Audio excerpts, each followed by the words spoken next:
I really didn't put it in the preview. What's I'm not kidding. What's great is we don't even need to talk about the Denver Broncos because we already know that the success is going to be there. We're not even talking Broncos tonight. Broncos Panthers. We already know what's going to happen in that game. Wants to hear about that. I mean, they might be. Actually, it sounds like for sure they're going back to Bryce Young. Let's just not talk about why they're going to Bryce Young. They are. It's because what do you have to lose? Because Andy Dalton's doing the same shit. No, that's not why. It's because Andy Dalton got in a car wreck and he's hurt. Yes. Well, somebody on the internet said that he caught that Bryce Young was the one that hit him. Oh boy. That would be the first time he hit anything. That's the most accurate he's been all year.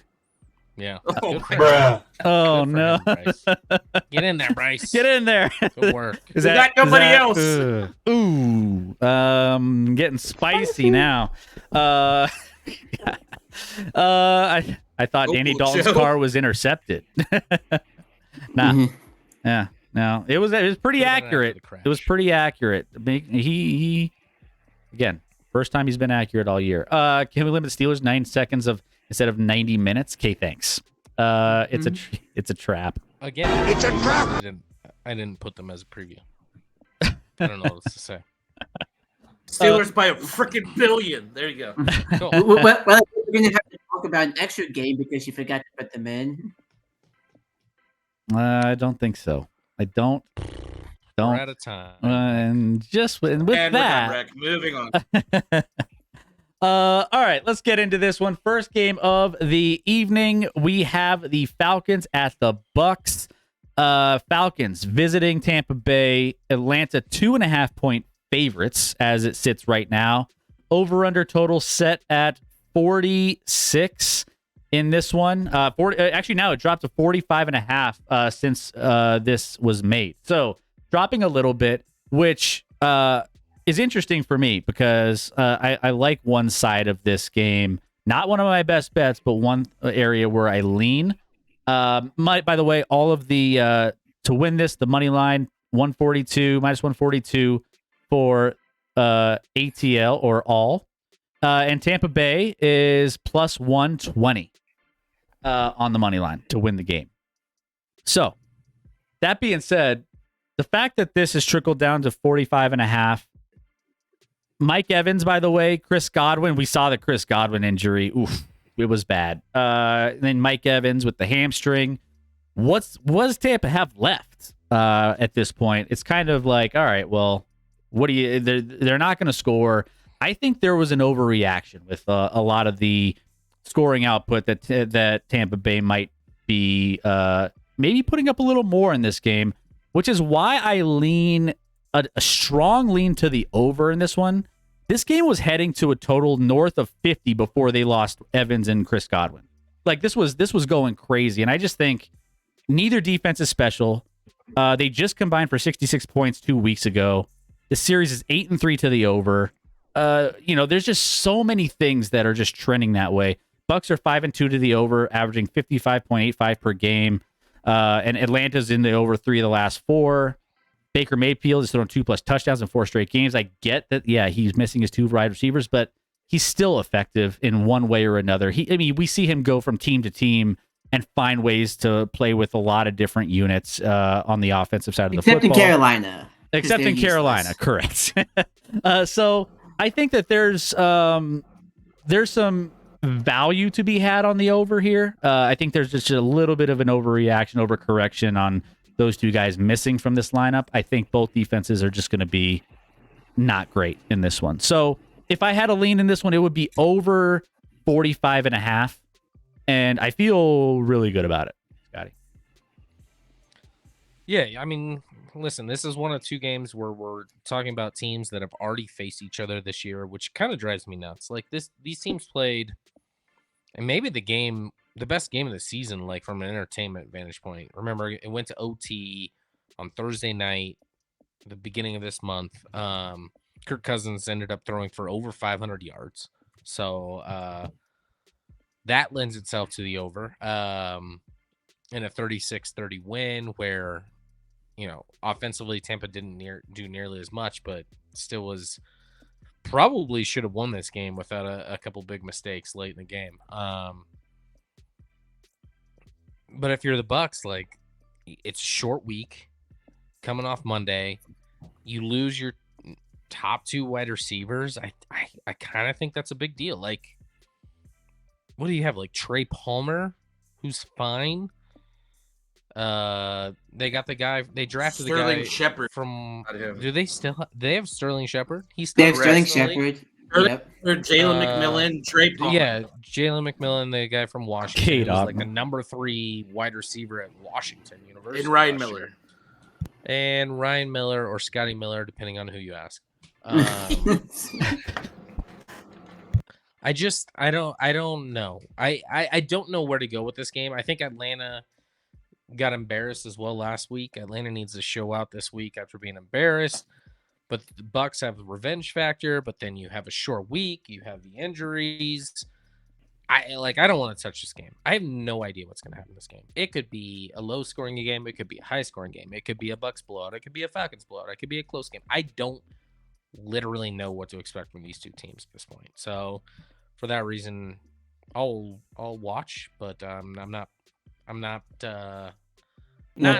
to bet on it. For that reason, I'm out. Little Shark Tank reference there. Let's see. How do these work? The bets. SCG did say real quick, but yes, Scotty is right. Losing your top 2 wide receivers is a big deal. Look at Philadelphia with Brown. Agreed. Yeah. A mess. I will say there is one team in the NFL that lost their top 2 wide receivers and is still undefeated. We're gonna. By the way, guess who that is, but there's only one undefeated team, so I bet you could probably guess. It's the process of elimination helps. It gives you a chance to guess that one. We're gonna get to. I can't believe the refs allowed them to get DeAndre Hopkins today. Like, why would the refs do that? The guy Clearly, this is a conspiracy theory. Man, for someone that wins a lot, your victim complex is really showing. It's more embarrassing for everyone else. I'm trying to point out how embarrassed everyone else should be. Nick, how do these work? The bets. I want Atlanta, but I'll take the under 45. So you could do whatever bets you want individually on this. So there's different bets. There's bets against the spread, which means, if Atlanta is -2.5, you just at the end of the game when you look at the score, you take away 2.5 points. And you see where they stand. But on the other side, if Atlanta's -2.5, Tampa Bay is +2.5 that you add to the end of the score, their score on the end of the game, and see where it lies for you, winning or losing. The total is the total between both teams, scoring wise. So if it says 46 here, both teams would need to score 47 in order to get the over. Combined, correct.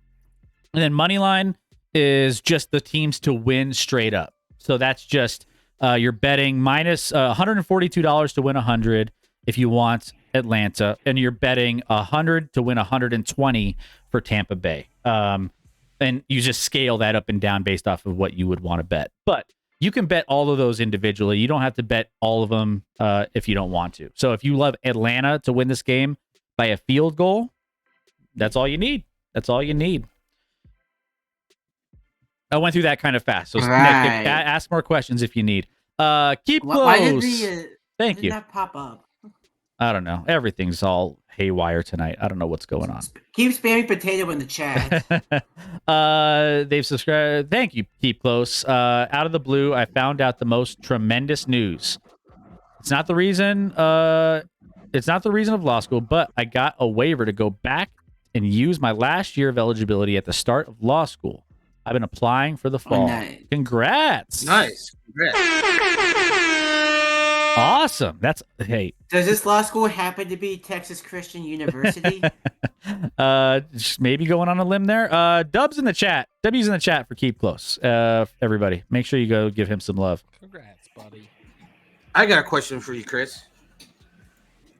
Do you think the Buccaneers could utilize the backfield to negate some of the wide receiver depth they lost with at the injury position? Do you think that they're going to scheme a lot differently to try to get the ball to White a little bit differently? Their backfield Obviously the wide receiver core took a huge hit. But I just don't know what they're going to be able to do against this. This is a Falcon team that just got blown out in Seattle. So my question is, do you think that Tampa tries to run the slow stuff down a little bit, or do you think that you're going to use the backfield a lot more? Like, what do you think? I mean, they're going to get creative with it. They have to, especially getting guys that are going to be filling in. They're going to get those guys up to speed. I think that there might be a couple surprises in the passing game, maybe with some of those new guys that, it might take a little bit to get, mixed in with the flow of the offense. But yeah, I think you're absolutely right. Both these I think it's more of a story of both these defenses being so bad. They're both the bottom half of the league in defensive scoring. And these teams just find ways to. I mean, Kirk Cousins shredded Tampa Bay, is 28th in yards per play. The Bucs have scored 30 plus in 4 straight. And I get that they're missing, but these offenses are creative and they'll figure out ways. I think Baker is a guy that can improvise with anybody, and so I think people who doubt Baker, we've been trying to doubt him for the last 2 or 3 seasons. And he just finds ways to be like, even in LA, he was like, I mean, he had a decent wide receivers to go through there, but still, he's good at improvising on the fly with teams. Right. Well, my question with that is because the reason why I was utilizing the backfield, the Falcons are 26th in run defense success rate. Yeah. So that's why I'm trying to figure, since that is one of their bigger weaknesses, do they run the ball to keep it a little bit lower scoring? Do you think that'll affect the over/under? Do you think like that I just feel like they would have to take advantage of that, I think it's going to play fast. I don't know. I think that I think I still lean the over. I mean, some of the metrics and some of the even after the injuries, there's some projections of this should be a little bit closer to 47.5. And it's at 45.5 here. So I've seen 2 or 3 different projections on 2 or 3 different analytics sites that kind of lean to that over, and it makes sense. And that's just looking strictly at the defenses. You're right, because especially on the other side, the Bucs are 26th in pass defense success rate. So that's why I just figured, one of those has to give, which was why I figured that or maybe both give, and it does nail the over. So I just wanted your take on that. Well, and the Falcons could put up 35 points on their own real quick. Like they could. I mean, who knows? The ActionLab. Yeah, let's go ActionLab. Right. Let's go. Do y'all know the story of Baker's rivalry? He's got that dog in him. When people doubt him, he'll be fine. Yeah. He played for Oklahoma, so he's kind of required by law to be rivals with Texas. That's kind of a law in that area. Right. Well, he didn't start at Oklahoma, but yes. Correct. So anyways, there'll be this is kind of a big question mark game, but it'll be, I think, an interesting one, especially NFC South rivalry. All right. I mean, it's a big game in that division because they're both 4-3, I believe. And if Atlanta wins, they get the tiebreaker. If Tampa wins, then it'll come down to something else because they'll split the season series. But yes, sir, you are correct. It'll be a big game. Nick's calling his shot. Atlanta wins 35-7. There it is. Got it. All right. You want to add something? Atlanta's defense is pretty bad. It's pretty bad. Let's get to the next game here. They hold them to 7, even without Mike Evans and Chris Godwin. That'd be Bills and Seahawks. All right, Bills and Seahawks in this one. Let's talk about it. Bills visiting the Seahawks in Seattle, taking that cross-country trip. Buffalo 3-point favorites, if I'm not mistaken, still is 3. So yeah, 3-point favorites. The over/under went up to 47.5. So it's creeping on the high end there. Buffalo -170 to win this game. Seattle +142. Scotty, jump in. What do you like in this game? Bills, Seahawks. I think this is one of the more interesting games, and you talked about it's a long trip for Buffalo. Obviously, Buffalo's been playing pretty well, but kind of had a bye week last week against a bad football team. So Seattle balled out last week against Atlanta in a game that I thought Atlanta might have the advantage there. Seattle at home has a big home field. I would lean, and I didn't make a bet on this, I would actually lean Seattle. Maybe that's just wishful thinking for me, I'm with you. but I would lean Seattle +3 in this one. I'm sure you're happy to know that that's my lean here as well. I think all of us lean Seattle here. Now, and DK is missing. Now that Rex says that, we're off Seattle as a lean. Seattle Not so fast, my friend. Not so fast. You still have a couple wideouts in Seattle that can get the job done without. Right. Jackson, Smith, and But- Jigba, Lockett. See, my thing is this: you look at Seattle, how they did last week. They were outgaining yards and first downs, but they forced the turnover battle in their favor, which helped them, and then they were able to do what they needed to do to get the job done. But my question is this: you look at Buffalo; they blitz at one of the lowest league rates. What did I say last week was the key to success for them?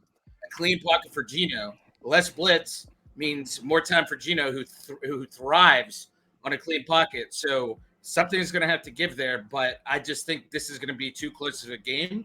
I think that the for me, my spread, like my take on it, if it's 2.5, I have to go Buffalo.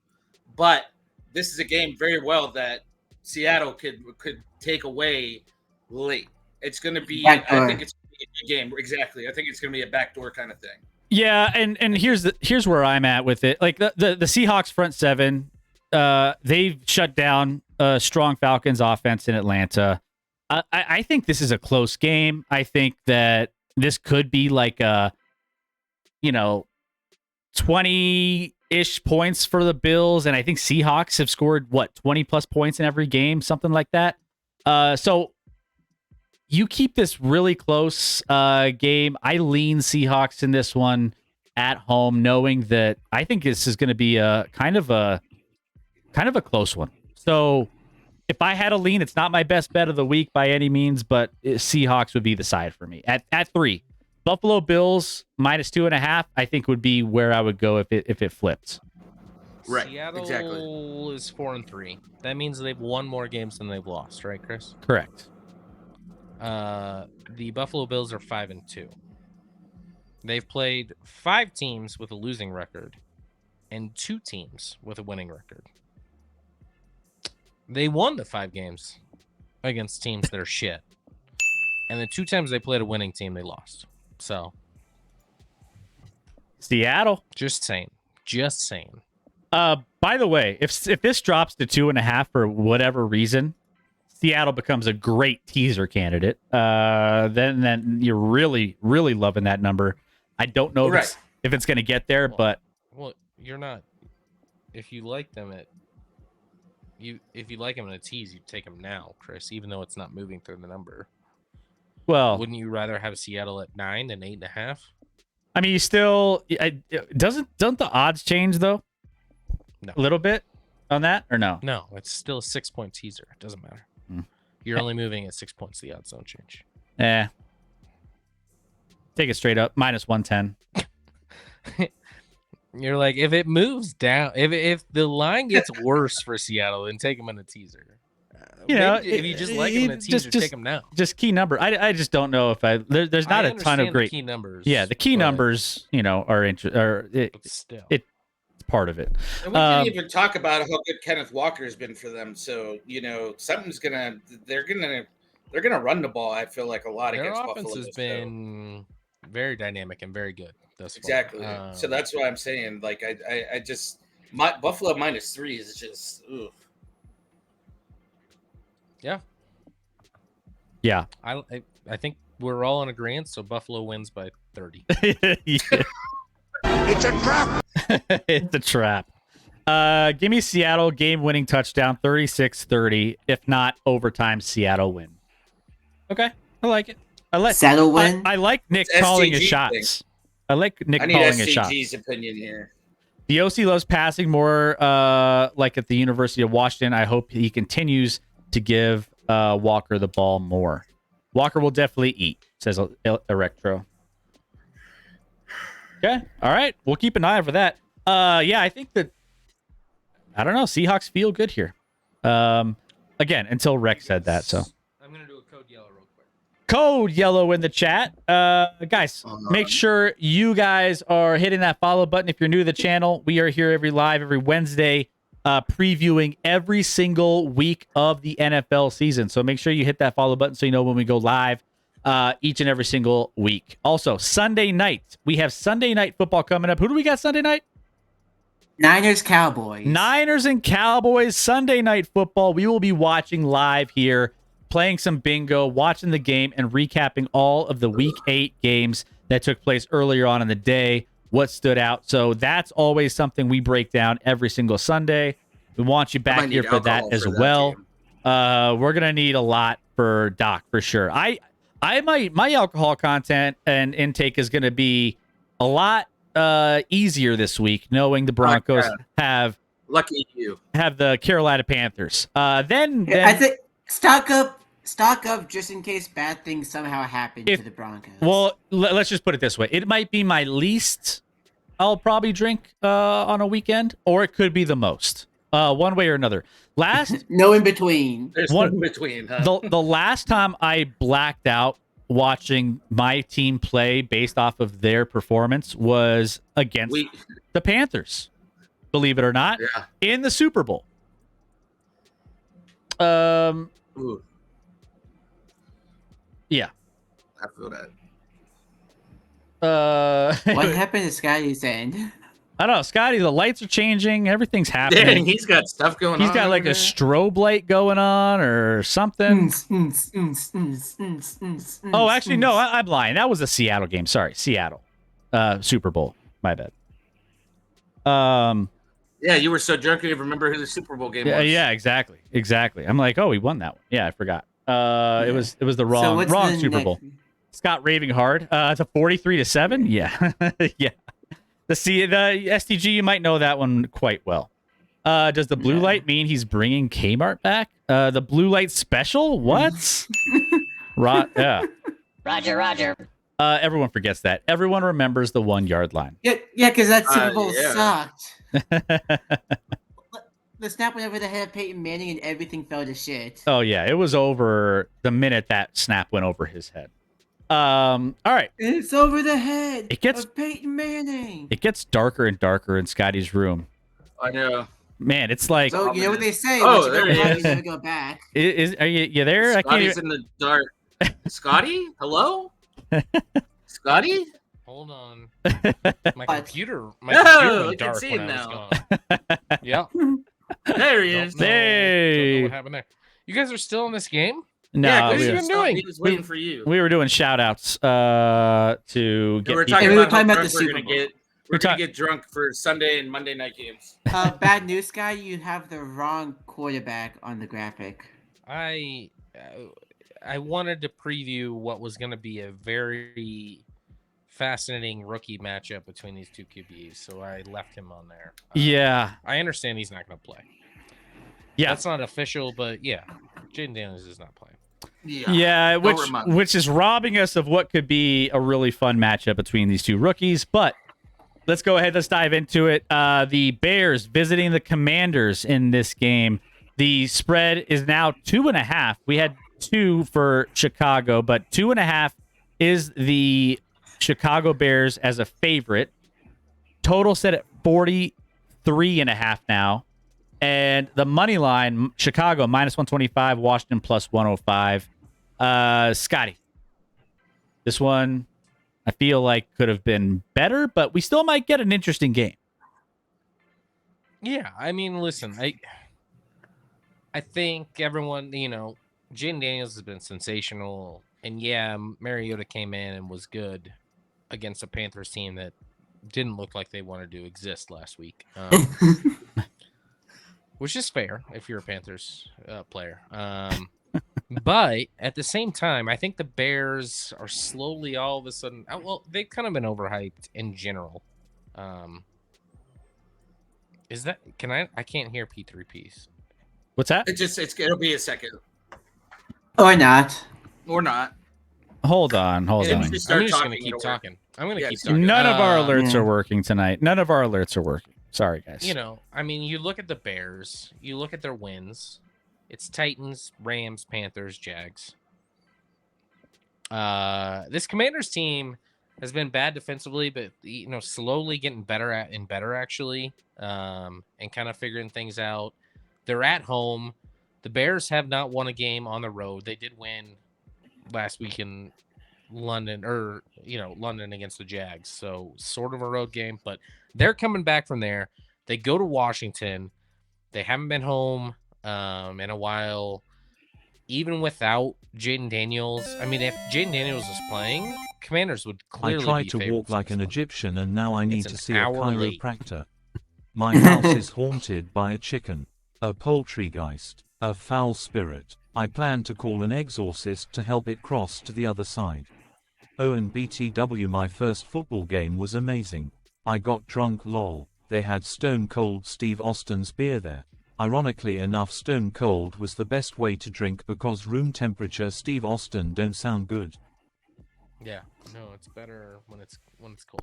Steve Austin's beer. I'll give it a try. Stone Cold, baby. Yeah, you're a big wrestling guy, Chris. It's back to being on my radar for It's on my soap opera list now. I liked it back when Thank you, P3. Stone Cold was a thing. Thank you, P3.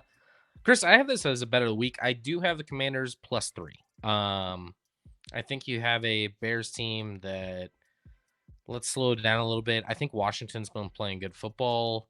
Even without Jaden Daniels, it seems like that offense is clicking with some open throws left and right. Even Mariota was able to take advantage. I think this line, if Jaden Daniels was playing, would be almost the other way around, and I don't think Jaden Daniels is 6 points better thus far than Marcus Mariota. So, I'm taking the Commanders +3 as one of my bets locks of the week, and this should be an interesting game. I'm really disappointed that Jaden Daniels isn't playing, because I thought that'd be super interesting to watch these two, because Caleb Williams has played well the last 2 or 3 weeks. I'll give him credit there, but I think they're getting a little overhyped, and they shouldn't be favorites even without Jaden Daniels on the road against a Washington team that's playing really good football right now.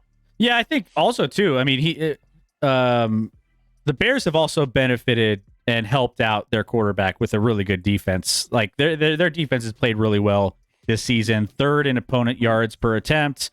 I mean, they've been stout all season long. So, if I had a lean in this one, it would probably be the Washington side as well. But it was just too much of a close call for me to pull the trigger on it. I left it alone. So I'll let you sweat it out. Scotty is your best bet of the week. And I'm gonna sweat nothing. It's gonna be coasting. Did you watch the McMahon documentary? I'm like a couple episodes in, Cuban, and I'm getting into it. I'm getting into it though. I've been behind. So yeah, I think this will be an interesting game. So you think that the Bears defense won't be able to stop Mariota, or what? What do you think? Why do you have leaders on this?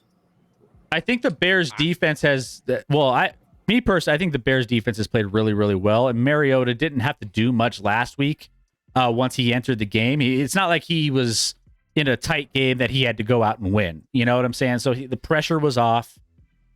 I think the Bears defense will give a little bit more of a tough look for the quarterbacks in this one. I just think that the Bears are kind of on a high note here, and I think there's value in the Commanders. Scotty, I think you're kind of in the same boat.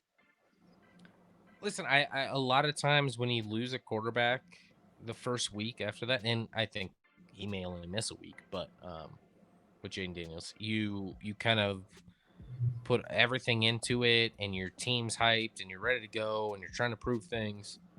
And I'm just not.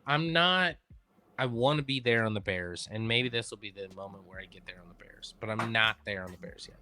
I think, yeah, the Bears defense has played really, really good football, but outside of playing the Texans, the Texans offense right now is a little overrated. They're not playing, as we've said, you look at the other teams they've played, the Bears have literally played the Titans, Colts, Rams, Panthers, Jags.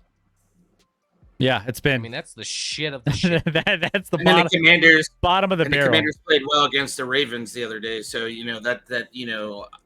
I just was this question just because Mariota has to come in. It's with the week that they had, and then like you said, the Bears played who they played.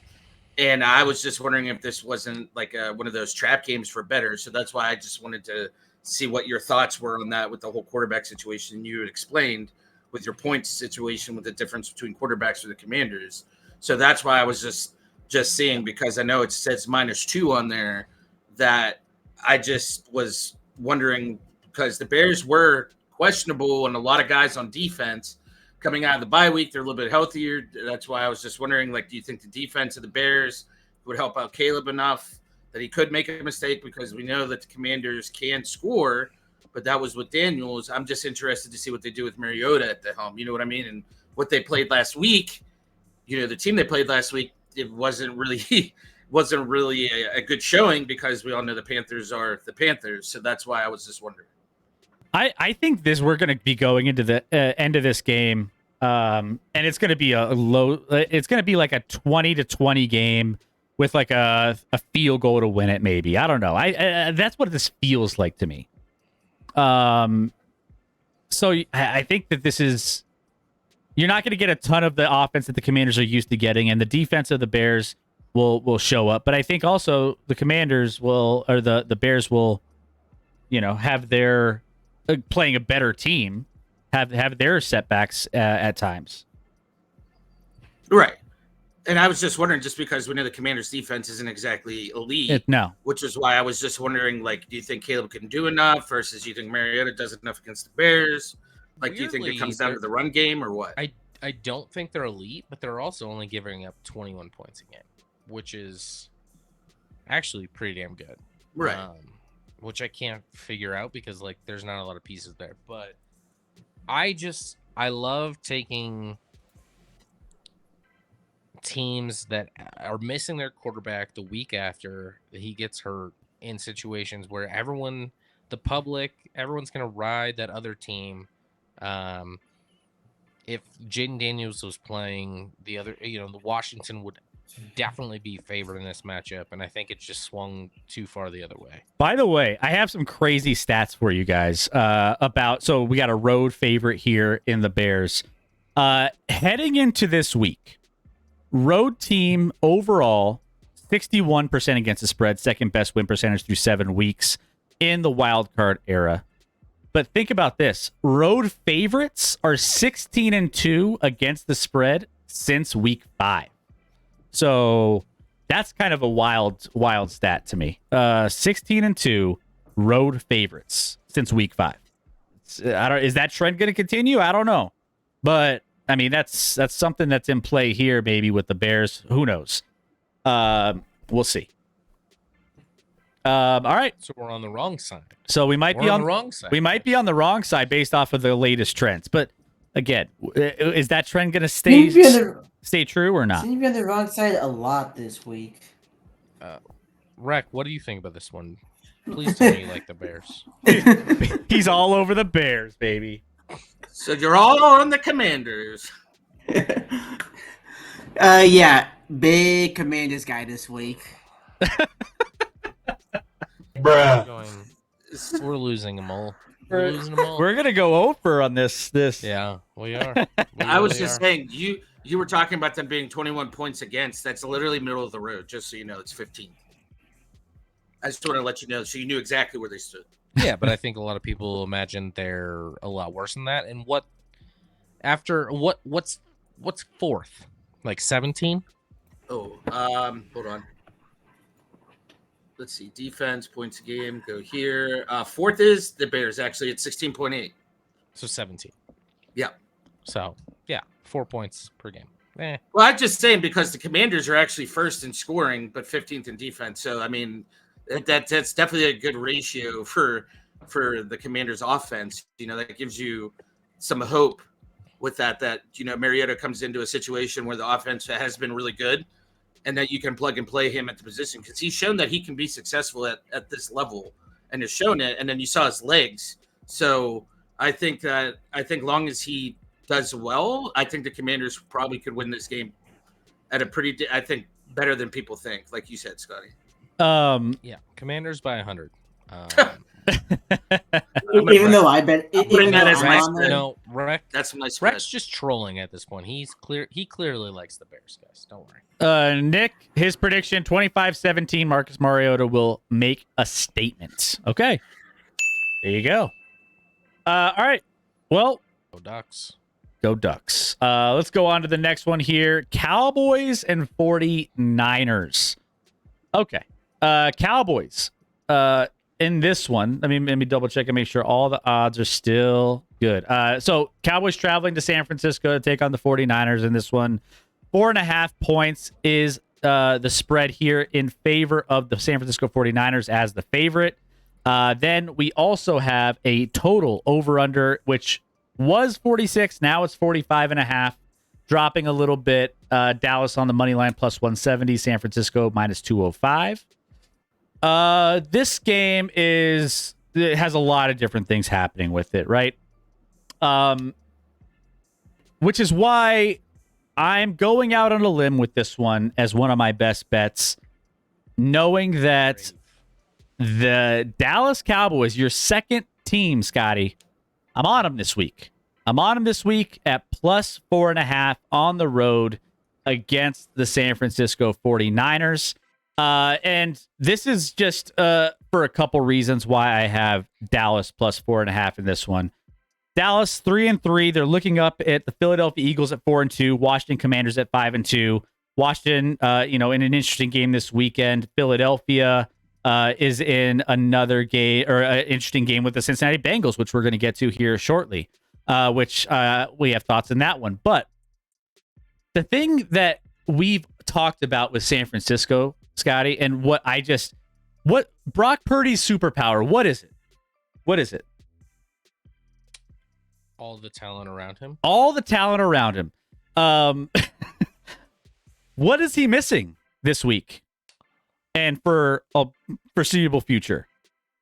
A lot of the talent around him. A lot of the talent around him. And so this is it's betting against Brock Purdy being that guy. Because you're not that guy, pal. Trust me. You're not that guy. When he doesn't have the guys around him, he struggles. Ayuk out for the season. Christian McCaffrey not going to be available. You have Debo. He's having issues with health. Like all sorts of things are happening here. And for me, the running backs, the running game for San Francisco has been fine. I'm really worried about Brock Purdy being able to execute with guys, and I want to see it.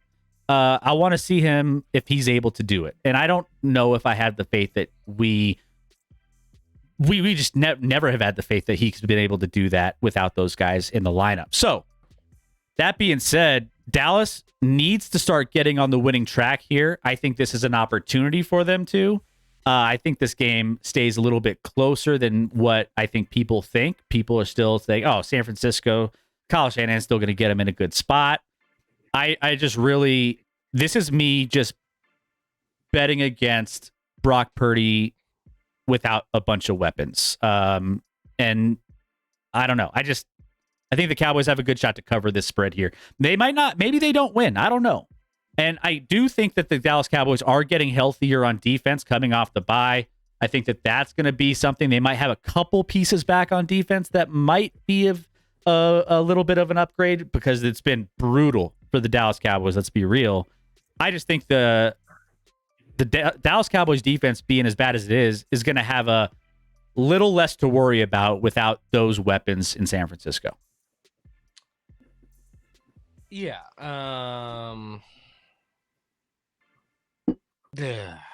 Dallas has been worse than people realized thus far this year. And that's why I can't pull the trigger here. I feel bad for San Francisco. Like, how hard must it be to lose your starting running back, your number one, number two wideout? Like, and that's why you're 3-4. Like, you can't come back from that. No team could possibly have that happen and still be successful, Chris. It's really hard to have all those injuries and still make it out with dubs.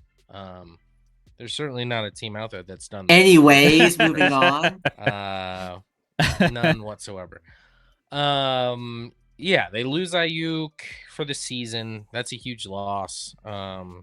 Obviously, Debo was like sick last week in the hospital. I don't really fully understand what was going on there. He's got fluid in his lungs. Okay. Not Figure it out, good. man. Figure it out, man. Figure it out. Play ball. Well, that's why he's in the hospital trying to figure it out. Rub some dirt in it, Johnny. Yeah. Rub some dirt in your lungs. Chris, I Yes. I would think eat the dirt though. I think probably the Cowboys are the right side to bet because no one believes in them. But then there's Cowboys fans that always believe in them. Mm-hmm. The Cowboys have been They've been bad, really bad this year. They're 3-3, and the Niners are 3-4. And I'm like, the Cowboys have been so much worse than the Niners, even with these injuries. Offensively, defensively. Now, you talked about they're coming off a bye. Cowboys do have the bye week. We'll see what happened. Like you said, they're getting more healthy. Micah Parsons still was a DNP today, I believe. Kendricks. Tanks is not going to play. They did have Deron Bland, so they're, everyone remembers Deron Bland from last year. Just a Phenom. touchdown machine at the corner spot. Hasn't played thus far this year. He was a full participant, so they get their secondary, more in shape for this one against a, team in San Fran that's without a lot of talent at the wide receiver spot. I haven't seen, is Jawan Jennings going to play? He didn't play last week either. He's questionable this week. You could literally, the number one wideout for the Niners this week might be a guy that got shot like 2 months It ago. is. And the most healthy guy. Like what? Like that's just a reality. Who also has like 2 career catches. Because his first start ever, or his first game ever was last week. Didn't do a ton in that, but hey, props to him for after getting shot, getting out there. Ricky Pearsall, their number 1 draft pick at the end of the first round. Yeah, I don't. This is gonna be our Sunday night game. We'll watch it with you guys. I'll be cheering for the Cowboys, obviously. But this kind of feels like a Niners need they can't go to 3-5, right? All right, Angel. Thank you, Angel. What's up, Angel? Who's your team and where are you from? Behead. Ooh. Spicy. Yeah, because Scotty. Yeah. After the 49ers, it's Falcons, Eagles, Texans, Commanders. So it doesn't get any easier for the Cowboys. Cowboys Schedule is like just a gauntlet all year. I don't want to say this out loud, but I'll say it out loud. A couple weeks ago, I bet on the Cowboys to miss the playoffs. Oh, A significant bet. Well, here's the thing. Significant bet. Because after that stretch, they have the Giants, Bengals, Panthers, and then Bucks, Eagles, Commanders. So all of those could lose all those. Well, I was just letting you know on the back end, but because because of their schedule, like the Cowboys' schedule is ridiculous. But it's kind of a must win for both. If either of these teams wants to, I mean, if the Niners get to 3-5, all of a sudden, like, they could win the West, but still, especially if Seattle loses to Buffalo this week. But at what cost? You're not getting that home field. You're not getting that comfort setting. You're not going to have Ayuk back this year. They're not the same team. They feel a little lost. I don't know. Both these teams feel a little lost right now, need to find their way, and that's why I'm not going to bet on it. But I guess if you're going to bet on it, I would take the team that's rested and getting the plus points. Well, and take a look at these two teams that, like, both of them are in shambles in one way or another. And they're just, maybe they both struggle to score. I just feel like this is just going to be a closer game. Nick says 49ers win by a game-winning field goal, 23-20. I cover. I'll take it. That'll be in the wheel. By the way, did you see Brandon Aubrey's missing practice this week for the Cowboys because he's in jury duty? Yep, I did see that. It's NIR. His injury is NIR. He's doing jury duty. He's doing his civic duty to his Good for him, country I and his guess. yeah. Listen, I have Let good me- news for you, Scotty. What's that? I've got good news for you. What's that? I'm taking the Niners in a best bet minus Let's 4.5. go. Never It's like- mind. Cowboys lock of the Let's week. go. So Let's Scotty, go. So on a more pressing issue, and this might be something that I think you could understand where I'm coming from with this. For Micah, do you rest him another week and get him ready for that gauntlet stretch? Or like you said, this is like a must win for both of these teams. If he says he's ready to go, do you take his word for it and go? Because according to him, he said, my hopes are always very high. I love great challenges. I love being able to beat the odds. I'm going to put this up to my trainers and my coaching staff. Now, it was a high ankle sprain he suffered in Basic. week 4. That's a Those- basic answer. Well, but I'm just saying, it's a high ankle sprain. Those can be very lingering if you don't take care of it. I rest him. That's my call. So that's my question. this Just is- for the simple fact of the stretch run I or think this the game fact where that it's a he must didn't have. practice at all today is pretty telling. Well, He and was with I He was thought with he'd the be rehab limited group. today. I thought he would come back this week, and I thought he'd be limited today. But the fact that he was a DMP today, to me, says that Micah probably doesn't play this game. And here's my and I- even with He said Micah, he did extra. He said they did extra after practice with the rehab guys. There was a bunch of guys that were after practice putting in some rehab work. So Cool. like, even with or without you know who Micah, else was doing rehab work today? Rashi Rice at the Chiefs campus. Like, guess what? That dude's not coming back this year. hey, I'm just letting you know. I'm just reading yeah. what they said. And, Micah you know, Parsons sometimes should just shut his mouth. incredible talent, but his podcast is not. Yeah, He's not. it's but He's yeah. He should talk less. the main I- thing with I- this game though is whether the Niners have CNC, Jordan Mason, whoever their fourth string is, whoever, the 49ers thrive on running the football. The Cowboys are horrific Terrible. at stopping the run. It's true. well, and You're like, it does not matter who the Niners running back is. Again, they could put me at running back, and I will get 125 yards in the tutty against the Cowboys. I Oh, that's- don't- I don't know about I that. think that's That's a little aggressive. much. That's insane. But my thing is Uh, this: can Purdy do enough well, to keep them in game? Like in a situation, say the Cowboys strike and get up 14-0. Do you believe enough in Purdy to be able to elevate Juwan Jennings and the rest of that cast to do that? That's the thing. I don't. That's what's got me at Cowboys 4.5 too. I don't have that. And I agree. I think even first of all, going back to your Micah Parsons, this is a winnable game without him. I think it should be because of all of the. Should it? I mean, all Should it be? it's a better winnable game than some of the things they have coming up. Some of the games they have coming up. So you rest him. You make sure he's ready for those. That's number one. But if the Cowboys, key to this game is the Cowboys getting up in this one early. If they're able to get a nice touchdown early with Dak, get the passing game going, they get on the board quick. It puts pressure on this 49ers offense to use Purdy's arm and test what they can do. Because we all know, and the Dallas Cowboys know, that the strength of their offense with missing all of those guys is going to probably be running the football, like Rex said.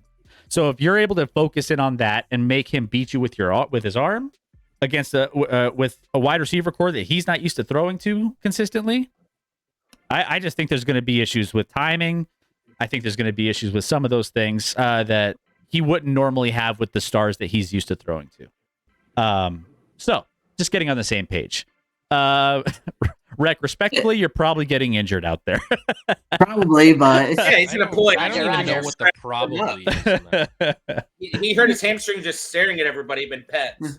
There's no probably about it. You're not getting to 10 yards before getting injured, much less 100.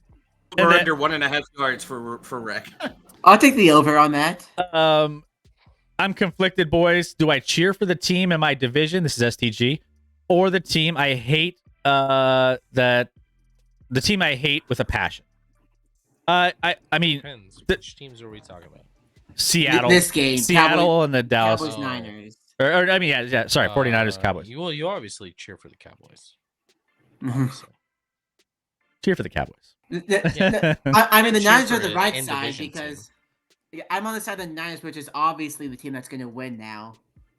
Uh-huh. I You feel say that. Doc and I feel so much better now. We feel great. Uh-huh. All right. I just put $1,000 on the Cowboys. So. Cash it.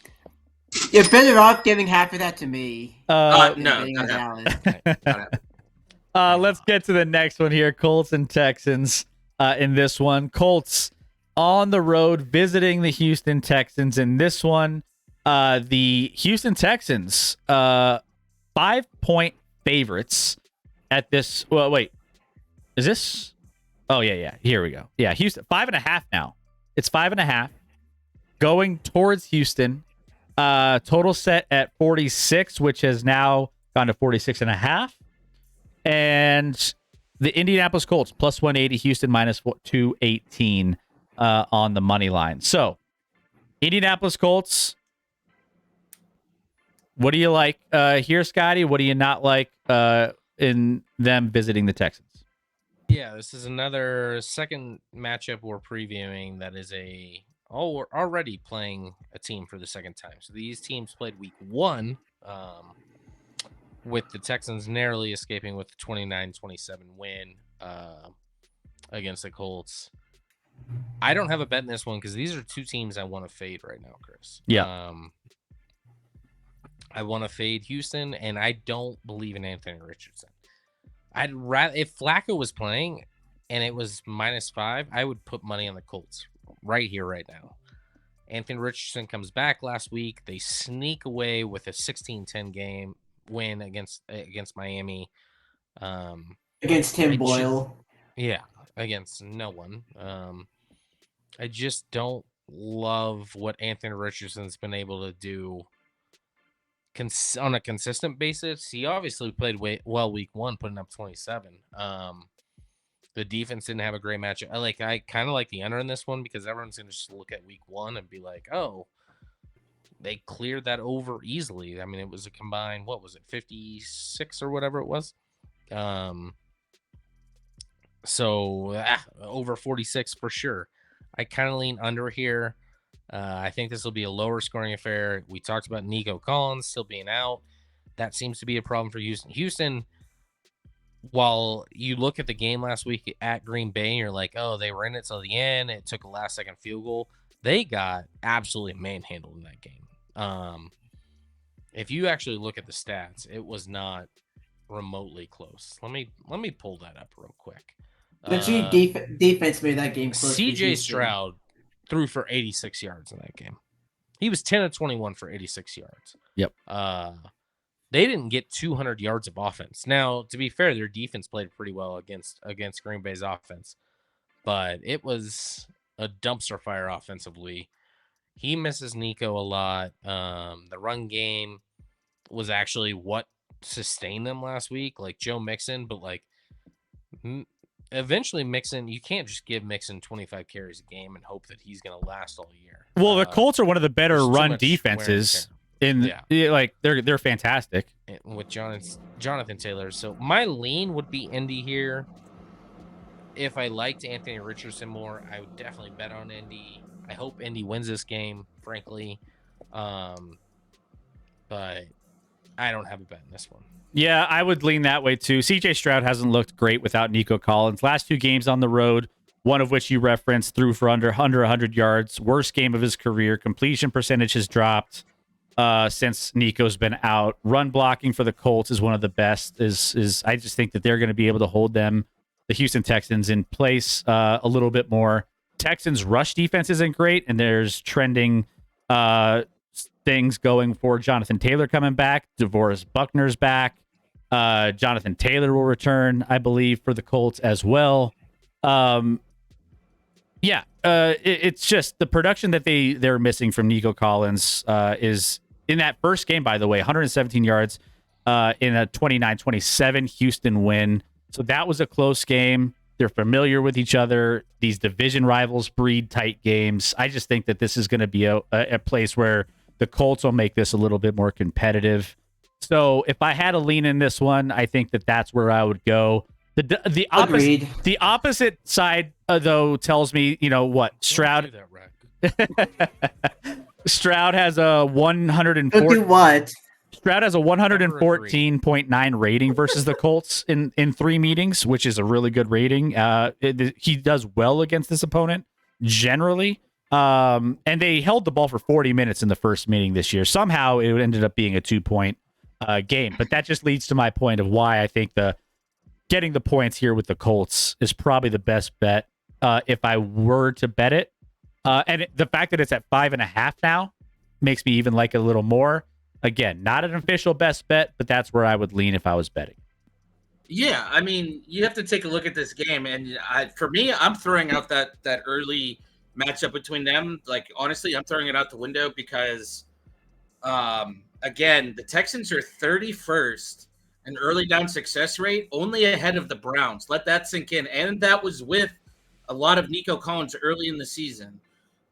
Mixon, like you said, the run game helps. Yeah, it's nice, but you can't rely on him every game for 25, 30 carries. You're going to kill the guy. Indy's defense also, if you guys take a look at the analytics, since the last couple of weeks, their defense is now 7th in early down success rate. So I take a look at that, and I think that's going to negate the run game for Mixon, if you ask me. And then meanwhile, for the Texans, they are very good in run defense. So what I think that Ryans is going to do is I think they're going to dial up the blitz because Richardson is absolutely abysmal against the blitz.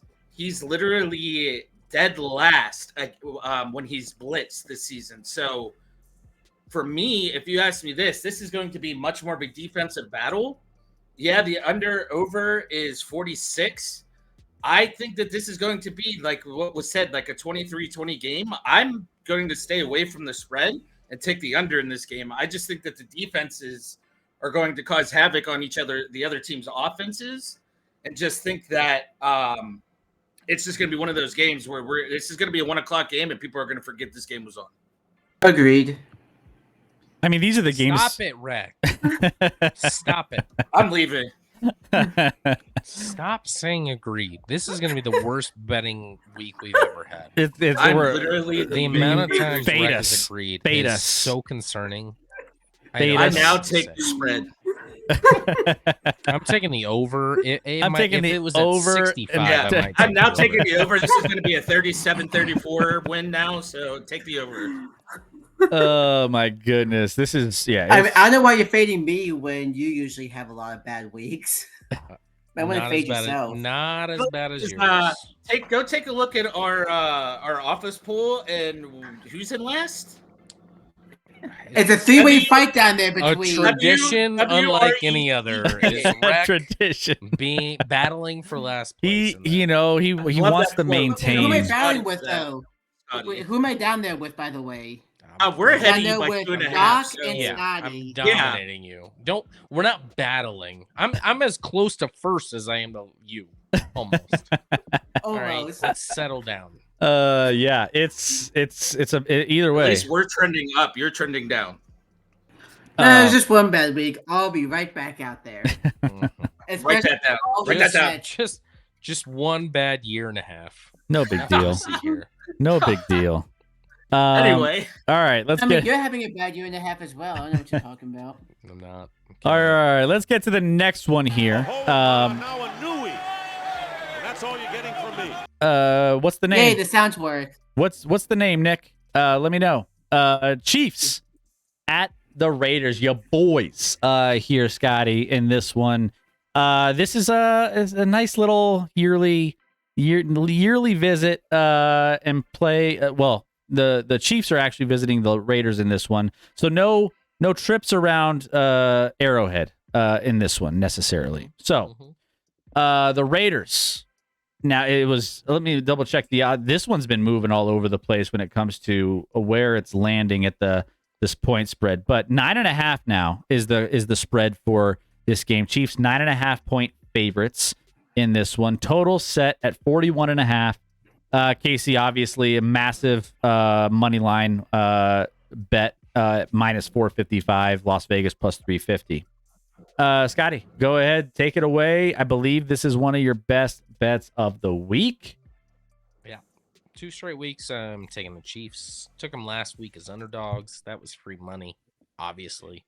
The reason I'm taking them this week, and there's a couple, Chris. First of all, Is it because my there road was favorite a- stat? There was no. 16-2 road favorites against the spread since week 5. I think that applies here. Yeah. That's obviously why I'm doing it. Yeah. Mostly why I'm doing it is a couple reasons. One, the Raiders made a big mistake in the offseason, and one of their guys, they literally made fun of Patrick Mahomes Yes. doing a Kermit the Frog thing in the preseason. Guess who doesn't forget shit like that? Mahomes doesn't forget shit like that. Okay. So you have a situation where, and he's like, it'll be addressed when it's addressed. That's number one. That will be Number addressed this 2, week. riddle me this, riddle me that. The last time the Chiefs lost, Chris, was, guess what? To these Las Vegas Raiders. That's the first L. Another thing that Mahomes won't forget. The last time they lost was on Christmas of last year, 13 games ago, and it was to these Las Vegas Raiders where literally the defense of the Raiders scored 2 touchdowns on back-to-back plays, essentially, to win that game. But yeah, you have the Chiefs coming in. We'll see. Obviously, the trade happened today. DeAndre Hopkins. Hopkins coming. Hopkins is coming. Whether he plays this week or not, we'll see. It sounds like they're trying to get him up to speed to play a little bit. Will he be a huge difference maker in this game? Probably not. But and moving forward, like, listen, we just need bodies. Is DeAndre Hopkins like what he was, obviously, like 4 or 5 years ago? Of course not. Is he still going to be? You know what he is? He has the best hands in the league. You know what the Chiefs don't do is catch footballs, Chris. He's good at I catching don't know the if you remember ball. last year.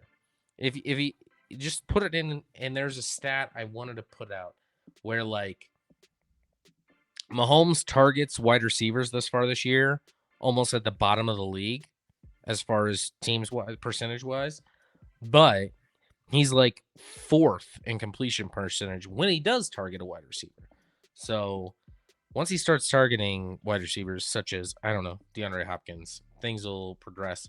It sounds like, also getting ahead of myself, but it sounds like they have high hopes that Hollywood Brown, which it's so funny when everyone, the national narrative is like, oh, they're without Rashee Rice and Pacheco and they've had all these injuries. I feel like the national people don't even realize that Hollywood Brown is a Chief. Like, they don't even know. And maybe that's because he played literally 1 preseason play and got hurt in it.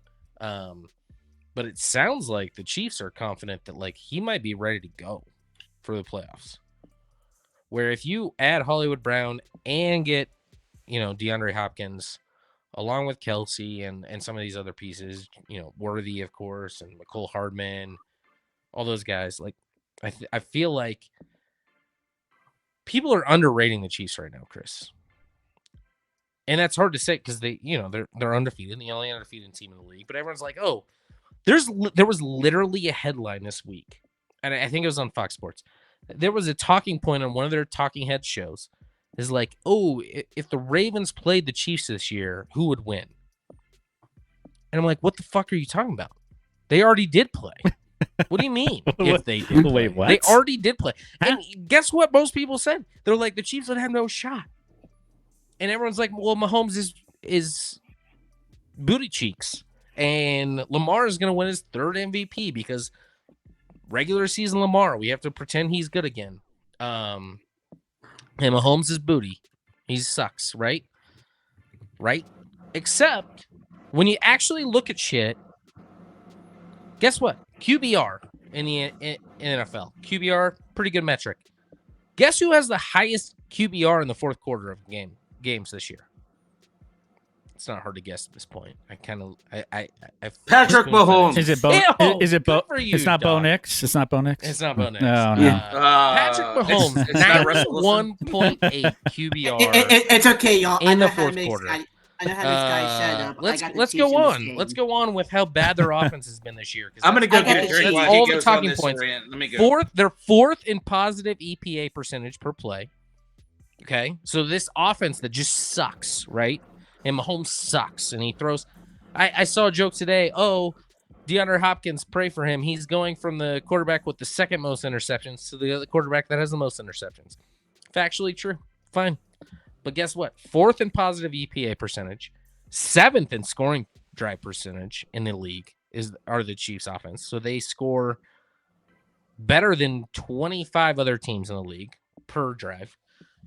Fourth lowest punt percentage. And they've been unlucky with some of these picks. So fourth lowest punt percentage and second fewest plays in the league that go for 0 or negative yardage. So this But you offense can't looks punt good, much. Chiefs. You can't punt much when your quarterback's giving the ball to the other team regularly. Okay. So apparently you didn't listen to the one before that. That's seventh in scoring drive percentage. Apparently you just don't listen, Rack. Apparently you don't listen. Which is Like not how you didn't surprising. listen that I have the Chiefs this week.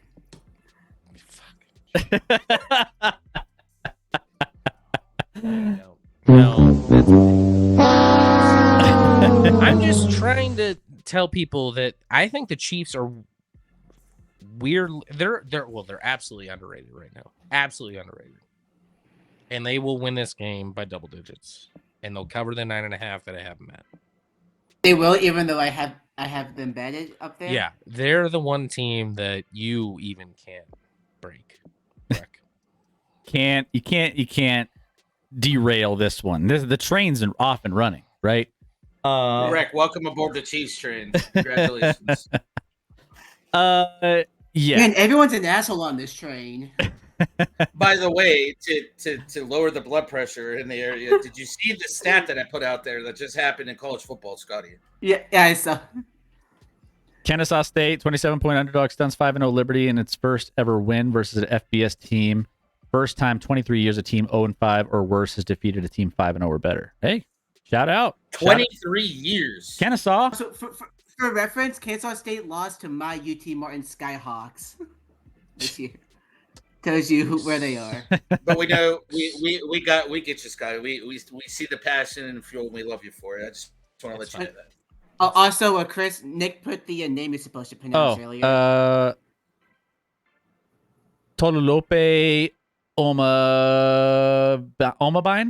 Ogmabine? Tolulope Omagbahin. Ogmagbahin? Okay. I mean, I feel like that first effort was very valiant. Valiant first effort there. I'm proud of that. I'm probably way off. Chiefs Raiders for me. Joe Quill's Kansas, the toilet bowl. That's just Massachusetts versus Connecticut every year. Ooh. Yeah. I mean, I'm not familiar with the bowls, but that sounds about right. Strays for no reason, right? But they suck. That's why. What are you calling them out for, though? Like, jeez. Anyway, Scotty getting salty about Chiefs hate us, world's smallest violin. Exactly. Oh no, people don't like our team. I'm just so trying to unfortunate. direct you in the direction that we're all heading towards, which is another Super Bowl win for the Chiefs. I'm trying to prep you put guys. money on so that? Raiders plus 17. Got it. Yeah, this one. I mean, the Chiefs wouldn't win this game. Is it the biggest question is it by the spread or not? Because you got the first name right. This for me, I did. It's a big number, and if I'm going with all of the trends, road favorites, 16-2 in last against the spread since week 5. You got to go the Chiefs here. I think this should be around. I think this probably should be around 11.5, but it's at 10, which is or 9.5 now, which is why I lean towards the Chiefs as well. But I'm just gonna let you guys battle it out with the KC spread. I'm gonna leave it alone. But I do love all the reasons from all the off-season stuff that kind of creeps in, and I'll remember that. We'll deal with it when we get there. Blah blah blah. Like that stuff. All there's when you have a motivation. There's one thing that the Raiders never fail to do, and that's give the Chiefs motivation. Whether it's driving around the stadium after the game or training camp antics, like the Raiders find ways to piss off the wrong teams and the wrong people, especially against the Kansas City Chiefs. So you know what? I'm just gonna let this one slide. I think that if I were on a side, I would lean Chiefs, but not one of my best bets. I feel like your side's the right side, Scotty. Yeah, I'm definitely not touching the money line because it's minus 455 or whatever it is. So I would definitely agree on the spread, Scotty. What do you think? Yeah, I just bet on the spread. You don't need money line. The Yeah, Chiefs are money line's not. might win by 100. Yeah. Right. That's what I'm saying. So there you go. Quick and easy. Maybe not as quick as maybe we would have It thought. was not easy listening to Scotty rant Greg, thank about God they don't have the Sears on here. I'd be 37 by the time we'd get done with it. All right. Let's get to the next game here. We have the Eagles underachiever versus underachiever. visiting the Cincinnati Bengals in this one. And the line movement on this one is all over the place as well. So coming into this one, the spread was 3 when this graphic was made. It is currently down to Cincinnati minus 1.5 in the FanDuel Sportsbook. So minus 1.5. The money line minus 134 for Cincinnati. So that's ticked down a little bit. And then over under set at 47.5. That's ticked down as well.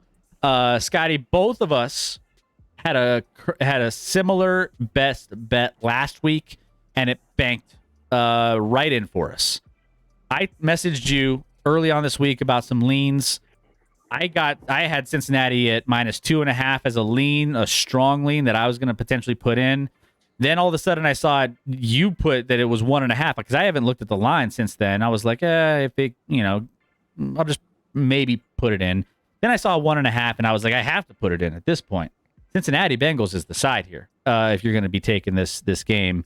And I just think that the Bengals are good at two things: defending the pass on play action and defending long balls, which I think the Eagles try to do on occasion, if I'm not mistaken.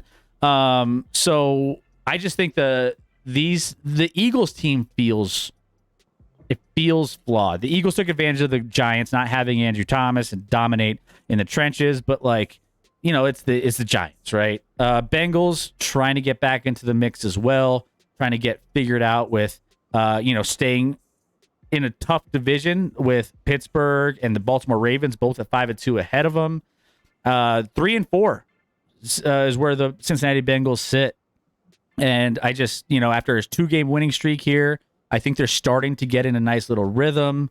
I can't say the same for the Philadelphia Eagles, even though, again, they got really, they took advantage of a Giants team and won 28-3. Yeah, congratulations. Hey! Peace and Greece. Let's Peace. go. All right. How we doing? W. Good to have you Let's in get here. a- Can we get a shout out to Peace and Already Greece? did. There we I go. got you. Thank you, Peace and Greece. Go follow Let's Peace and go Greece. Eagles. So he doesn't want to hear how you're Yeah. on the Bengals. Chris. Well, you're on them too, so it's okay. What? No, I'm on the Eagles. What? What? Don't tell anybody because Rick's going to pick and then Sky's going Fly, to get mad. Eagles, fly. Welcome in, guys. Wreck, Hopefully you had a wreck. great stream. Wreck, are you on the Eagles? I am not on the Eagles. You're not on the Bengals, though. I He's going might with be. a tie. He's going with a tie. Gosh, The man. worst week of What are we betting doing? in the history of the ActionLab. Guys, Peace and Greece, congratulations. We're all in agreement that we like the Bengals minus 1.5 in this one. So the Eagles are going to win by A probably million. 100 yeah. it's By pretty. 1 in billion. this one. I just my point is I feel like the Bengals show up for big games, and this feels like a big game. Yeah.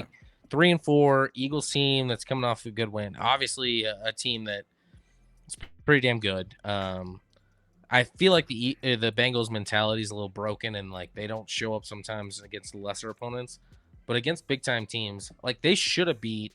They easily could have beat the Chiefs, and they should have beat the Ravens as well in 2 losses this year, where they played their 2 best games were against the Chiefs and Ravens. Both losses, but easily could have been wins. Now you get at home, you're 3-4. You still need to get back to 500. Eagles obviously have a better record, battling right now with the Commanders of all teams. for first place in the NFC East. But yeah, it's mostly just because like I feel like the Bengals show up in big games and big situations, and they need this one a little bit more than Philly does.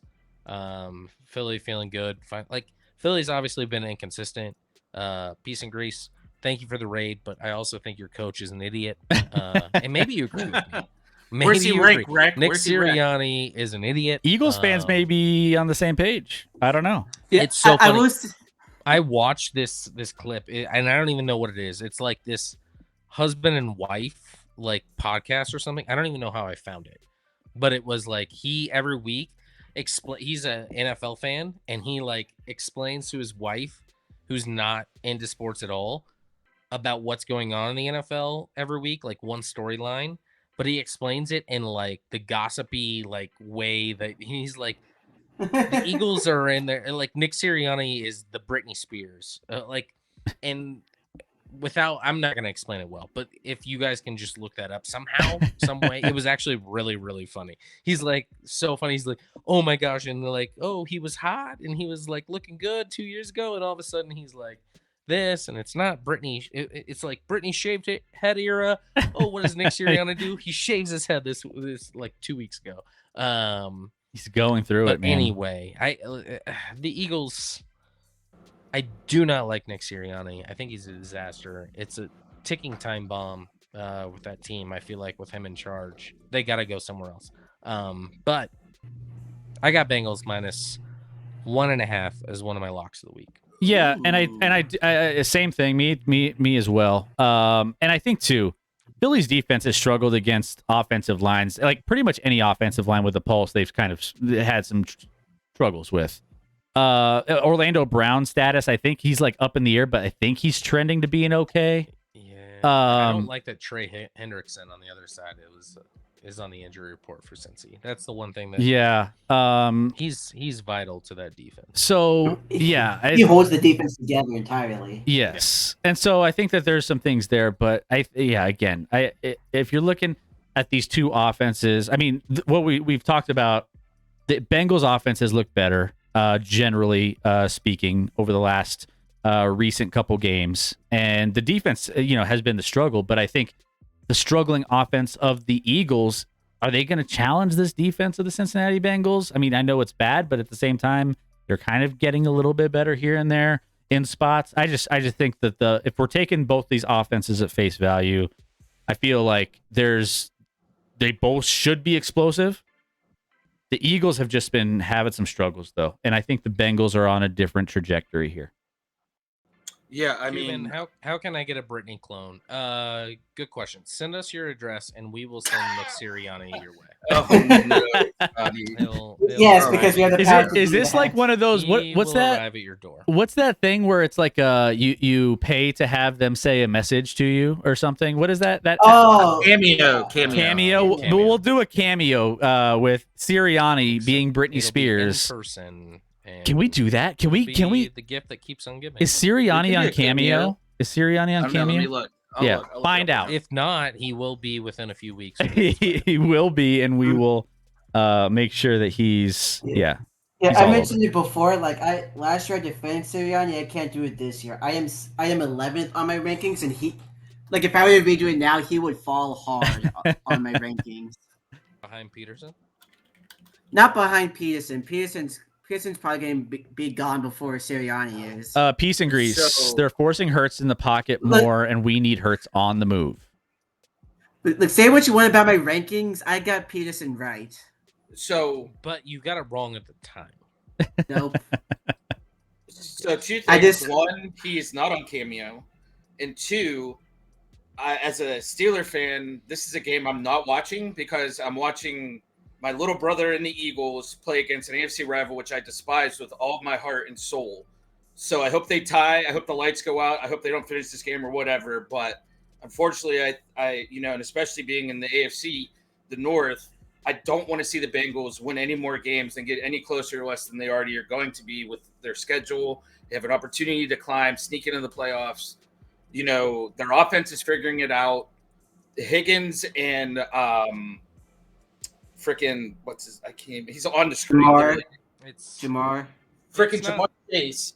I just think that unless AJ can get 3 touchdowns like he did against the Steelers, I don't think. I just see the Bengals are going to be doing too much to keep them from using the middle of the field, like Joe said, and I just don't know that the Eagles would be able to really keep up, especially if the first quarter is high scoring. Like Joe said, they haven't scored in the first quarter. And also he said about the 0 touchdowns the last 2 games. They also played against Deshaun Watson and Daniel Jones. So I see this as a way for Joe Burrow and the Bengals to get right, unfortunately for me. yeah. Like at the end of the day, this is like you talk about the Bengals needing a win. The Eagles kind of need this win too to keep pace with the Commanders. I mean, once they get Jane Daniels back, it's probably full steam ahead for them. Eagles last week for the first time all year played up to their potential. Can't believe it. Which I like if last week was more of the fluke, then they need this game to keep any sort of pace. Yeah. I keep waiting for the Bengals to wake up, and yeah, they've won 2 in a row, but it was like in ugly fashion against the Browns and Giants. I feel like this is the week where they need to actually show out. But also after this, their schedule is It's brutal. relatively easy. I mean, Well, that's they what I'm have- saying. And this No, is the Bengals schedule is 2 against the Steelers, 1 against the Ravens. Otherwise, it's like Raiders, Chargers, Cowboys, Titans, Browns, and Broncos. It's not. But that's what I'm saying, though. That it's not a the gauntlet by AFC any North, stretch. right? And the AFC North is the AFC North. Those games most of the time are close, and especially the Battle of Ohio. It doesn't matter who's on either side. That game is a close game regardless. And one of you guys had mentioned that game is always within a score. So it didn't surprise me that it was a 21-14 style game. But the Bengals getting to 4-4, I feel like gives them more momentum going into the rest of the AFC North schedule. So that's why, as much as it hurts me to say it, I do think they win this game just out of the possibility of them getting to 4-4 and them being back in the AFC North plus the playoff picture. I feel like they have more on the line this week than the Eagles do. And this isn't the first time. Let me be clear. I want both these teams to lose. Right, exactly. Like And I'm they throwing both- up talking This- about this game. And this isn't And the they both first lose. time. This isn't the first time the Bengals have come out of the gate slow and ended up reeling off some wins, and the schedule lends itself to that. So it Palin needs to be fired. the Eagles did shut down New Orleans before the Saints got hurt. Don't know what to expect Sunday. I mean, They barely won that game, but yes. and the New Orleans they were kind of fool's gold initially early on too. We kind of talked about that a little bit, but I still think the loss of both Mixon and Boyd are hurting them. But I do trust Hurts. But as a Browns fan, do I trust? oh, do I trust Hurts? As a Browns fan, you don't taunt, disrespect any fans. I hate Eagles coach, but give me Eagles in a shutout with Eagles. Give me game winning Shootout. tush push TD 32-26. Okay. Interesting score. I like it. Okay, I like it. All right, there we go. So you like the over? I mean, yeah, I think it's going to be a over would hit big. It's a comfortably. big. I mean, score. this has the opportunity to be a shootout if the pass game is there for both sides, because we've seen these teams put up points, so it's not out of the realm of a possibility. Yeah. Okay. Well, that's going to take us to the end, but there are a couple games that we didn't get to as far as our best bets are concerned. So we're gonna get into that as well. By the way, we didn't cover. I'm gonna do a code yellow as you talk. Yeah. Real quick. Yeah, we didn't talk. Why don't you talk about your great Broncos? Yeah, we didn't talk about the Broncos, and it doesn't really matter. You know how good it feels to not have to talk about my Broncos, knowing the outcome is already predetermined going into this weekend. The fact that the Broncos are just gonna, just have an easy, nice little bye week this week. There's not even. It feels good to not have to talk about them. So I feel great about that. And that's again the Panthers going back to the well with the little guy, little man, Bryce Young. For Joe Quill says he's going Carolina money line. Carolina money line after that statement. If something crazy were to happen in this game, where the Broncos lose this one outright. I mean, I don't even know what's the money line for Carolina in this game. I believe It's plus 9.5, minus 9.5. So I'm assuming plus 410. Yeah. Broncos minus 550. Like this would be one of the most devastating losses. I don't care how good or bad the Broncos are this year, because obviously they're kind of a middle of the road team in my opinion. Like a middle to low end team in my opinion, but that would be a devastating loss. You taking the spread? The spread, I would lean. It's 9.5, I believe, right now. With Bryce Young at quarterback, I would lean the spread with Denver. I wouldn't love it, but it's kind of on point with where I think that's where it should be. Knowing the Broncos offense isn't crazy good. Well, because 55% of the money is towards Panthers plus 9.5, just so you know. I would lean Denver, but I don't know if I would love it. Bryce Young, I just don't believe in, and I just think the Broncos defense is too good for him to let him do anything. It reminds me of what we saw last week, I think, with the Broncos in that win. So, anyways, and then we didn't talk about the Steelers. You guys want to talk about your Steelers real quick before we get into best bets? Go, Doc. Sure. Coming off a nice win against the Jets team, regardless of them being hurt or not, it was good to see Russ come out of being rusty a little bit, put up points. Run game looked good, pass game looked good. We actually had multiple chunk plays. I just would like to see us go after Cup to get somebody that, plus they have Muth, but you're going to have to start utilizing the middle of the field. You can't just keep throwing moon balls every week, especially when we get into the AFC North games in the second half of the schedule. I just want us to come out and run the ball well, throw the ball when we need to, but it's the Giants, so anything could happen. But I just want us to go out and play like we did against the Jets, like other than the abysmal start, but the rest of that game where we came back and we put the game away and we're able to put a team away and not keep them in a game. We do that this week on Monday Night Football. I will be able to actually sleep well for once. Like, I'm always scared about Steelers. Like, I can never be comfortable. Like, we did have back-to-back comfortable wins. And I'm just sitting here like, God, like, when's the other shoe gonna fall? Like when the Steelers gonna do Steelers things here? I mean, should the Steelers beat the Giants handily? Yes. Ryan McCollum, backup center, looked good against Quinnen Williams, so hopefully he does the same against Dexter Lawrence. Again, defensively, again, as long as you get Joey Porter on Malik Neighbors, that should be shut down, especially in press coverage. Like, in the end, like, and I keep saying this, but like, there's no reason why the Giants should beat the Steelers and why they should just handle this game. But as a Steelers fan, I am never confident that we will just handle a game from start to finish until it actually happens. Like, again, we did it twice. Where we did like from the second quarter on, but twice we handled a game and I'm still not confident. That's how much this team's broken me. That's pretty quick, Rick. I'm proud of you. That was the fastest we've ever gotten through, and we're gonna leave it there because that's we want to keep that record. So there you go. I think I hit the record on playback by myself when you two were gone.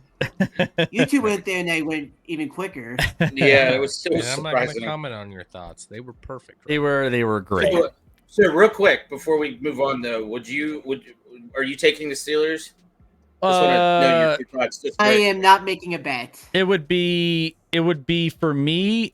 I mean, this was at 5.5 a while back, and I liked it at 5.5. Now it's kind of crept up to a little too much for me. It's now at 6.5. And do I lean 6.5? Probably, but I mean, it's the New York Giants. The New York Giants are just abysmal. So that's where I'm just leaving it alone. I don't have a feel for this game. No, at all. Steelers should dominate, but that never means that they will. Yeah, they might, but who knows? Yeah, your luck could be a 22-16 game and take the 6.5 spread the wrong side. It should be a nice win, but I'm with Scotty. No feel. I guess I'll lean Giants just so y'all can take Steelers. Still Oh my Still not God. touching it. Scotty's like still. All right, so let's get into these. Scotty, run down yours, and there's 2 games that we didn't cover here that I'm going to get into here in a second for my best bets. Yeah, I just have one here that we didn't cover, and that is the Cleveland yeah. Browns Yep. plus 9.5 at home against the Baltimore Ravens. I think the hype on the Ravens has got a little aggressive. Everywhere you look, they're like hyped as the best team in the league. Lamar Jackson's the clear MVP, and that might be true right now. He might be the clear, he's the MVP favorite at this juncture. That's fine, whatever. This is a team that easily could be 4-3. Like, should have lost to the Bengals, and in that scenario, they would be 4-3. You have a Browns team that, no disrespect to the quarterback that got hurt last week, but absolutely disrespect. They have Full disrespect. They have an upgrade at the quarterback position with Jameis Winston. They do.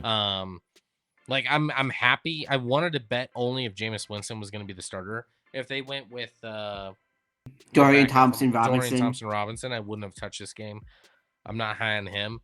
But Jameis Winston's going to be able to throw it around. By the way, the Baltimore Ravens, the greatest team to ever touch Earth, also gives up the most passing yards in the league thus far, Chris, on defense. So Jameis Winston being a better quarterback option than Deshaun Watson is going to allow this game to stay close. You have division rivals. You have an uplift with a new starter at quarterback. You have Nick Chubb going into his game 2. There's a lot to like about Cleveland. I love Cleveland plus 9.5. It's one of my favorite bets. Might be my favorite bet. Did you call it lock of the century? It's my favorite bet of the year thus far, which means it probably won't work out. They'll probably be down 3 late. They'll probably be down 3. They'll be down 3 late and driving to win the game, and Winston will throw a pick 6, and I'll lose. It's fine. it's just tear your heart out, Which I'm with this guy. You'd be a Cleveland fan then. Yeah. Otherwise, I talked about these other 3. I got Washington plus 3, even without Jane Daniels. I think being at home against a Bears team that's been up and down a little bit, I think I like getting points there. Cincinnati, big game, big moment. They play well. And KC, FU Raiders. KC by a million. I'm writing that down. I'm putting that as my spread by a million. ActionLab slogan should be sensitive Ravens fans stay away. I mean, we just give more ammunition to the Ravens fans in these videos, basically, to just fire them up.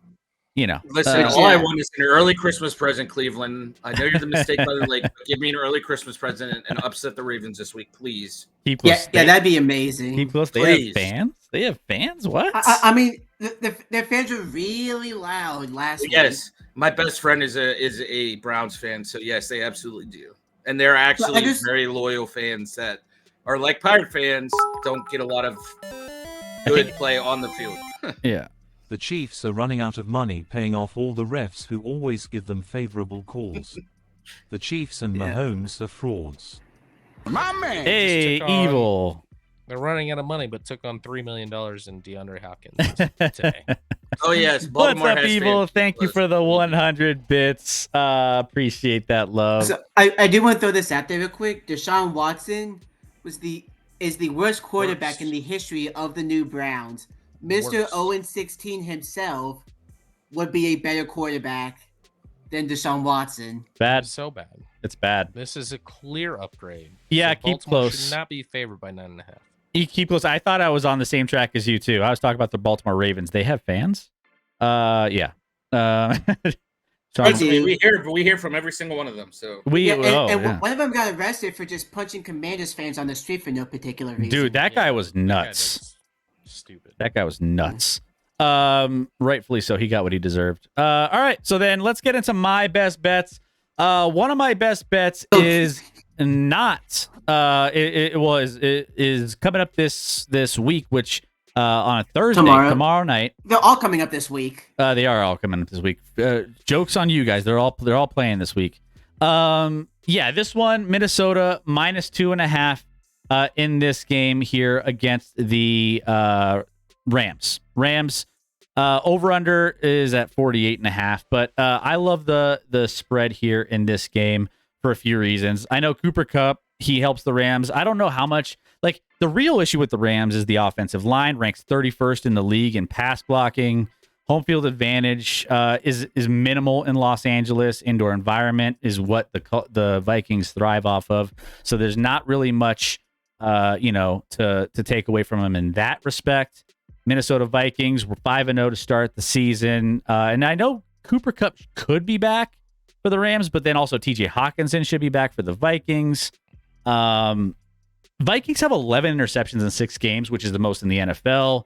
I think that their defense will try to, take advantage of trying to get some turnovers in this one. Vikings score 28 points per game, and the Rams allow 25 points per game. This strikes me as a Minnesota team that bounces back a little bit. The distractions with Cooper Kupp, and I don't know if that's going to fire him up or if that's going to really be a distraction in general. But again, the Rams barely hung on against the Raiders offense with no receivers, running game, quarterbacks, and the offense was just 2 of 10 on third down with 259 yards of offense. So it just, for me, the Rams, as high as I was on them early in the season, they've just been kind of a mess. And I think that the Minnesota Vikings, they are who we thought they were. I don't know. But they are who we thought they were. I'm before the year, so I don't know. Yeah, I'm definitely rooting for the Vikings to win because I want the Rams to keep losing and want them to trade Cooper Kupp faster. So go Vikings. Go Vikings. You already heard me talk about Dallas. Dallas, trying to get right against the team that has no help for Brock Purdy. So taking the 4.5 there. Then I also have the Cincinnati Bengals we just talked about, minus 1.5, along with Scotty. And then Detroit, minus 10.5 in this one. I believe this one has kind of fluctuated all over the place as well. Settled in at 10.5. Detroit at home in this one. And there's just a lot to like about Detroit. Double-digit home favorites in the past 5 years are a little over 55% against the spread. Bad teams this year are bad, and Tennessee is a bad team. Lions offensive line, super dominant. The pressure rate is bottom third in the league for Tennessee, so they're not going to be able to get after a quarterback that's going off. Jared Goff, great against pressure anyway. Second most 20-plus yard passes. He went from 17-1 for MVP voting or odds to 8-1. I think is his current odds at the moment. 4-game stretch where he's completed 83.5% of his passes, which is one of the better stretches that we've seen. He's just been playing out of this world. So this one, I just don't see Tennessee keeping this one close with their offense. I just don't. And Detroit, the only way Detroit doesn't cover this is if Detroit beats themselves some way, somehow. So I don't think Tennessee can force you to beat yourself. I just don't see it. So Detroit, minus 10.5. This should be like 12.5, 13. Brian Johnson, what's going on? Welcome in. Vikings 49 or get Chargers defense in get Chargers defensive free agency. Oh, all right. For fantasy. Okay, fantasy. Okay, got it. Sorry, I was trying to figure it. But first of all, Brian, welcome in. Who's your team and where are you from? Like to get to know you a little bit. Who do the Chargers play this week? The Chargers defense is not giving up a lot of points. I don't know if they created a lot of. The Chargers. They're playing. They play the Saints. Oh, okay, yeah. So Chargers defense is probably a good pick. That line is Chargers minus 7, by the way. Chargers defense should be. So I would take Chargers defense. Should be money for you. Speaking of Vikings from earlier, not this week, but next week, the Sunday night game has been flexed. It was Eagles Jaguars, and now it's Vikings Colts.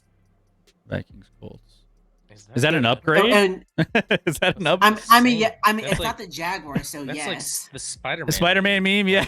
I was just going to say, it was like. It's funny. You look at next week, or at least on this the Sunday docket, there are no real good games. Like the Cowboys Falcons, maybe. Should I see? Like, maybe get a tank bowl on primetime with Patriots and Titans. You got Chicago and Arizona and Detroit and Green Bay. What do you? Well, the 1:00. Yeah, 4:05 is where the games are at. Yeah, Detroit, Green Bay. Yeah, is that was probably the clearly right move. best matchup of the. Maybe they can't get flexed again. So I I got saving them, and the Chiefs are already on. Chiefs Bucks are Monday night. Although I don't know if the Bucks are a draw right now without those wideouts. Don't we worry, got next Joker week- Nation on for next week. Hey, next week you don't got to worry because the Steelers are on a bye, so the show will be 2 hours shorter. Yeah. There you go. Brian in the chat. No, Corpus it would Christi. still be Welcome. it would still be a long time because Sky's got to keep ranting about how no one believes in his team. Yeah, but that gets canceled out with us not playing next week, so don't worry about it. Part of me is like people believe, but they like are convincing themselves they don't. They're trying to find faults in the team because they don't want to see the Chiefs win again, and I get that. That's fine. I'm getting. And you have to keep ranting about Audio. that for reasons. I will. I'll tell you why you're wrong, and maybe you'll get out of your own head and believe it, or maybe you won't. But the Chiefs are inevitable. So Okay, Thanos. yeah, exactly. You know who? So what he's saying is we need to take off Patrick Mahomes' head. And Doc, didn't you? I think didn't you have one? You had Detroit as well, if I'm not mistaken. Absolutely, I'm all over Detroit this week for that 10.5. Absolutely. All right, there you go. Tennessee's tanking. Can we? No, SCG. I was proven right on that one, so I'll just take the receipts and cash them in. Oh, So there you go, guys. That's the slate of the week. Guys, make sure you go.